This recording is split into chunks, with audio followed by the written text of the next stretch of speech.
Namaskar, hello and welcome viewers. You're watching the special presentation of Sansad TV, Bills and Insight, your one-stop destination for views, news and analysis of important legislations of India that have far-reaching implications and impact your life. I'm your host KRITI MISHRA, and today the spotlight is on the Aadhaar laws.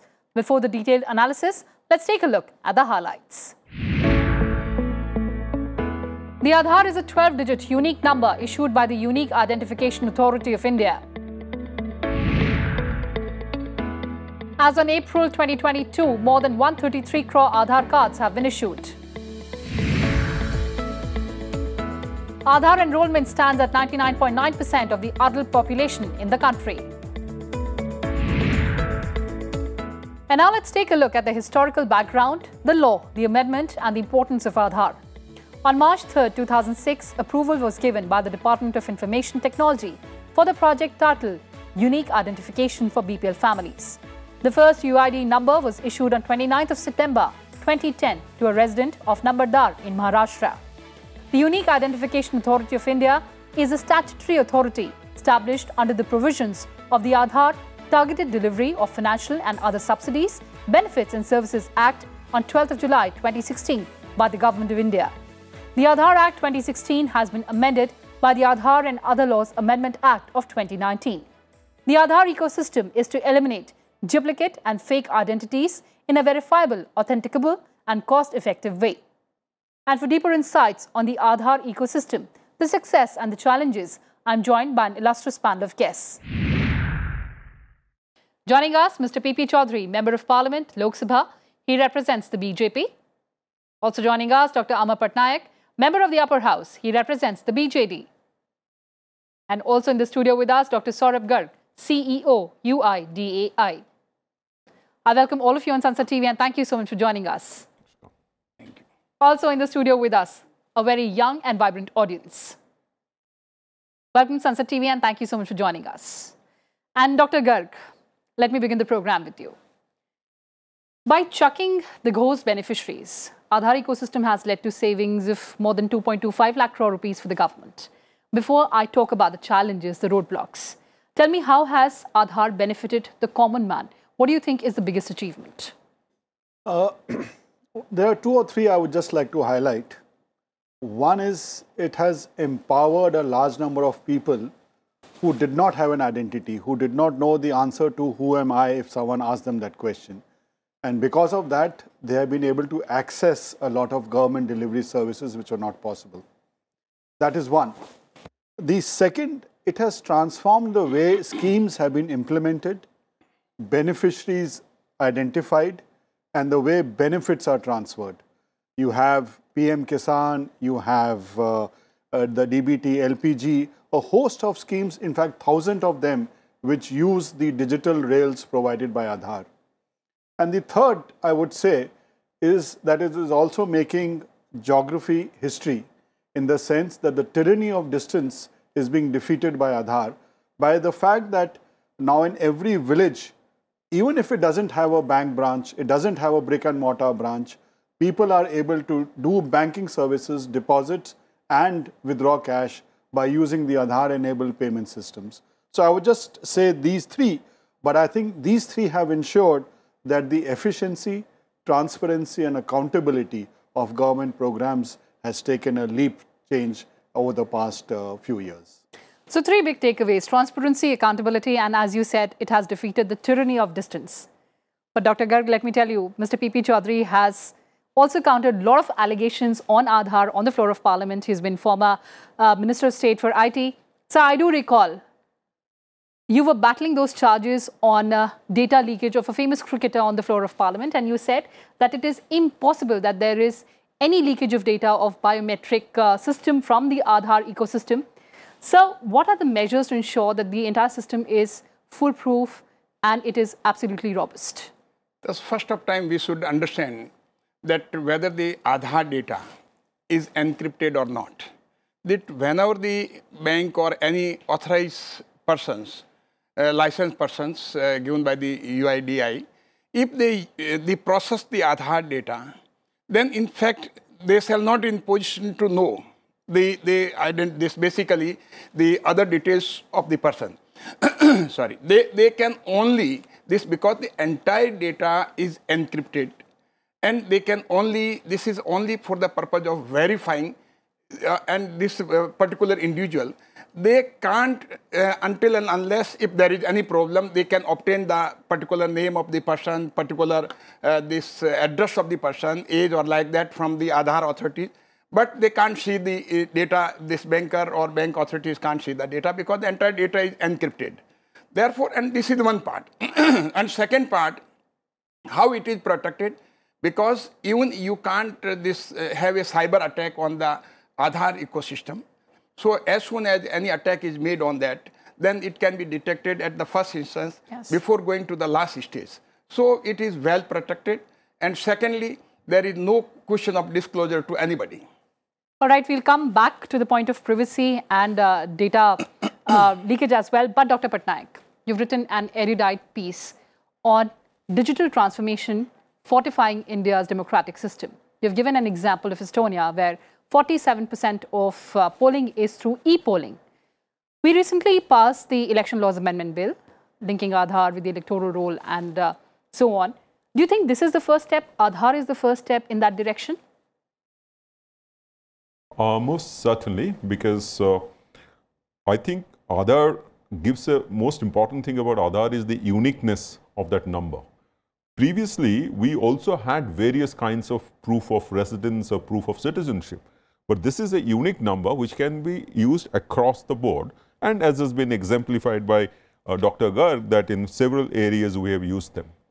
What I was suggesting, that if you can use this unique ID that every citizen has, and then subsequently, of course, a voter would be having for the purpose of voting, while at the same time ensuring that there is no chance of proxy voting, or there are technologies available to do it, and Estonia has been doing it. In limited scale, I think South Korea has also done it. So we could experiment with that. But before that, the law that has come of ensuring that the voter database, the electronic photo identity card database that the Election Commission uses to enter into the Aadhaar ecosystem, actually it's not linking. It is not a permanent link. Yes. It is basically verification against the Aadhaar system, because it is a subset. The voters database is a subset of the entire Aadhaar database. So if you check with that, then you will ensure that duplicate voters are not there. It is possible because when the voter list was being prepared since ages, there are many duplications were there. So that would be removed, deduplication of voter database. And most importantly, it also used to happen that a person is registered in his village and also in the city if he is working, and he could actually move and vote at both the places. Now, this kind of incidents will stop. So it will make democracy stronger. Yes. The third thing, which is equally important, is the migrant workers. We have about some various estimates, but I would say put it at some about 10 million or even 30 million. So the 300 million. So it's about 3 crores. Now, what happens is that these people can't vote because they are now taken in the state's list where they have been registered in the voter database. If they have gone to a different place, then unless they come back to that state, they can't vote from there. True. So what now this would enable them subsequently is to probably vote from anywhere. Now this is a, I think, massive jump that is going to actually enfranchise people. There have been allegations of disenfranchisement because of this process. Yes. But actually this will enfranchise people. But there are safeguards which is to be kept, as PP Chaudhary ji was saying, that you need to have firewalls, the usual IT security controls of, physical access controls, logical access controls, they have to be there. All right, that's a very important point you're making. And before I take the questions from our audience here, Dr. Garg, a quick comment. Right now, let's believe that the entire system is very robust, foolproof. But we're talking about the cyber attack, perhaps 10 years down the line. There's a report which says by 2031, the cyber attacks would increase many-fold. So how do you plan to protect the system by these future attacks? Cyber security is one thing that we take extremely seriously, and it's paramount in what we do. And we have a number of layers of operation in that. Chaudhary Sahab just now mentioned about the multiple firewalls that we have. That is one method that we use. Encryption of data and encryption using a 2048 format, which is the highest available that we do. Then the governance mechanisms that we have, they are top of class and that we continually monitor. We have 24/7 SOC, what we call Security Operations Center, where different aspects are monitored by a team of experts round the clock and to see who is the kind of people who are accessing. And more importantly, the access to our systems, we only allow through trusted partners who themselves have to pass through a number of checks. Right. Apart from that, we stay on top of the latest technologies. We use artificial intelligence, machine language in our various operations, and which are also used in cyber security. So this is something that we are always on top of, and we intend to remain in best of class in that over the years ahead also. Right. We do hope for that. Now let's take some questions from our audience. Please go ahead, introduce yourself and speak your mind. Recently seen that a North Korea group attacked in the for obtaining the information about the thermal power plant in the Tamil Nadu. So why can't they? I think when this is the most protected thing, how can not they attack of the Aadhaar system? Dr. Garg, that even the cyber attack is becoming as sophisticated as the other systems that we have. Absolutely. So what is the way ahead? This is a marathon that you keep running, and you keep improving as you go ahead. And as was mentioned, there are a number of agencies also who monitor it within the country, outside the country, and one has to remain constantly alert of the threats that happen. And it's not only us, UIDAI or the Aadhaar ecosystem. There are agencies outside our system which also keep an eye on this system, what's happening, and they also give us information on what's going on. So this is an area that, as I mentioned, we are always alert and we will remain alert. And all I can assure you is that the kind of systems that we have are the best in class, not only in India, but globally. There would always be attempts to breach the firewalls or breach the system. So there would always be attempts. The efficacy of your system is how quickly you are able to detect it and make a response. And that's what is our system, in which we are able to quickly, there are various ways in which even softwares are available, non-intrusive and intrusive, where you can actually detect and take precautionary action. Absolutely. So that is what he was saying. Absolutely. Yes. Basically, we have to make the distinction. You have referred this cyber attack on that particular project. So this is this internal internet, nothing to do with the global. So this is the region that they have their own firewall. So other internet, because the root server are there. So whenever you are using the internet, but we said understand that it is a globally 13 root server are there all over the world, and those are controlled by the USA. 10 are stationed in the America, 3 in their friendly nation. So if you route through these root server, this attack is very, very possible. But if you are not using those root server, they have their internal mechanism. So they have their firewalls. So very well protected. So this is the reason that they are not connected with these root servers. India is facing very major problem of illegal infiltration. And Aadhaar has been discovered and found in the possession of infiltrators. By verifying the Aadhaar data in accordance of 2019 amendment bill, we are going to open the access of more and more services for the infiltrators. What are the remedies and where we are taking to curb that? Thank you. Dr. Garg, that's going to be a tough one for you. The purity of the Aadhaar system and cleansing is something that we do on a constant basis. There is an internal verification process that we follow. And Aadhaar is available to residents, and obviously it's available to legal residents.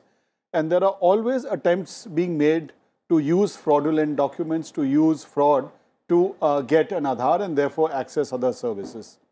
On a regular basis, we get reports of fraudulent documents being used, and those Aadhaars get deactivated. Even before the Aadhaar is issued, we do internal verification checks, back-end checks, and ensure that those people don't get Aadhaars. You have asked a very good and pertinent question. Because the reason being, prior to this, we have to divide in 2 parts. Prior to 2016 and after 2016. Earlier, this basically for verification of a particular the entry which any of the person who want Aadhaar is given this, no, the complete documents were not supplied. Only if you give your name, age, and you can get the Aadhaar card. Now the documents are required. Now that's why this Mr. GARG has said that now prior to 2016, some documentary evidence is required. That process is continuous process now.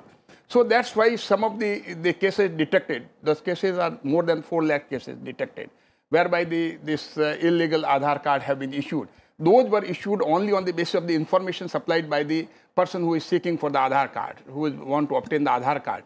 So he has submitted the incorrect information and not the complete. Now this government realized after 2016 that data earlier collected, they are required to re-verified on the basis of the documents to be obtained by them. We all know that biometrics is not a confidential information. And in the law, it is not specifically mentioned and it is basically excluded, sir. So I just want to know that what is the reason behind it, first of all, and what is the future perspectives ahead of this, sir? So, Dr. Patnaik, basically she is talking about the legislative backing. No, but see, when you eventually see the personal data protection bill linking, basically it is a privacy bill. And at the core of the privacy bill is protection of the personal data. So when that bill has been introduced, you know that, it's gone through several revisions during the debates and discussions within the joint parliamentary committee, a lot of stakeholder consultations. So biometric is now definitely a part of the personal data, and it is defined over there, included in the personal data, and this would follow the rigors of protection of personal data as would be mentioned in the bill when it eventually gets passed in the parliament. So this is very important, and in fact, one realizes that stealing that particular data would be very dangerous for the safety, security, physical as well as non-physical of the person, and therefore all kind of precautions would be taken by the persons who we call as data fiduciaries who are collecting such data, which will include the Aadhaar, because personal data protection is also applicable to government systems, government bodies who are collecting data, anybody who is collecting data. Yes, Dr. GARG, please go ahead. I can just add, the biometrics, fingerprints, iris that we collect, and the face, they are defined as core biometric information even in the existing Aadhaar Act. The data protection bill will further strengthen it, but even in the existing Aadhaar Act, there are adequate provisions to ensure that the core biometric information remains within the UIDAI system and it doesn't go out of it. So I think there are adequate protections even within the existing Act. Mr. Chaudhary, Dr. Patnaik raised a very important point about data protection bill. It will set out how the data would be processed by the government and the private entities. So it is being scrutinized by the parliamentary committee. So tell me whether Aadhaar and data protection bill, whether they'll be conflicting, compatible, because there are talks again of exempting Aadhaar from it. Now first about this processing of the personal data. Now the bill have already been, this basically report has already been submitted before the parliament. Now we are expecting that it will be considered by the parliament very soon. Now question is about this personal data. The processing of the personal data without consent is not permissible as per the bill, because the section 7 and section 11 clearly says that the consent is required for processing of the personal data, even for collecting the personal data under section 7 and processing of the personal data under section 11. Now, everywhere if consent is required, then it is very difficult. If you are taking the flight and your data is being processed, personal data is also there, then you need consent. There are so many these places are there, their personal data are being processed, but your consent is not required. So basic backbone of the bill is the consent is required for collecting and processing, but there are exceptions. The exceptions are contained in section 12, 13 and 14 and 35 and 36. And what are these exceptions? Briefly, I would like to say. This section 14 say, if the processing is for the performance of the function of the government, if that processing for your benefit, if that processing is providing service to you. Now, these two keywords, the processing for performing the function of the government, providing service to you, providing benefit to you. Suppose the data of the farmers are being processed. if the entire money is being transferred to in the accounts of the beneficiary, the data is being processed. Yes. Now, do we expect that the consent of all the people of 10 crore people is required to be taken? So that's why if processing is accordance with the law made by Parliament, then no consent is required. If that personal data is being processed in accordance with the performance of this duty by the state government and for the benefit of the data principle, for the service to the data principle, not for the benefit of the government, for the benefit and service to the data principle, right, sir. then no consent is required. Number one. Number two, where you are in employment, suppose recruitment process is there, suppose mark sheet is being issued to you, then if the education institution are processing the data, for whose benefit? For your benefit, for service to you, then no consent is required.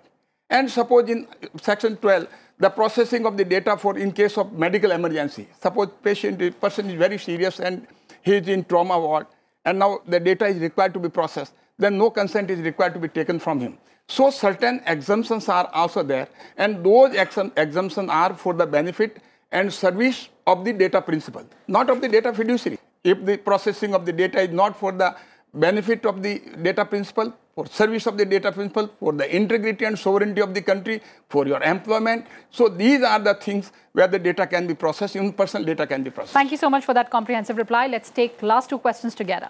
There are two words. First is identity and second one is privacy. So how to make a balance between these two words? Keeping the current demographics in India, like most of the people live in rural areas and many of them are illiterate, so they find it difficult and complex to link their Aadhaar, and in most of the cases there's constantly in the news like their benefits, their government benefits are stopped because their Aadhaar are All not right, linked. Dr. Garg, how do we simplify the entire process?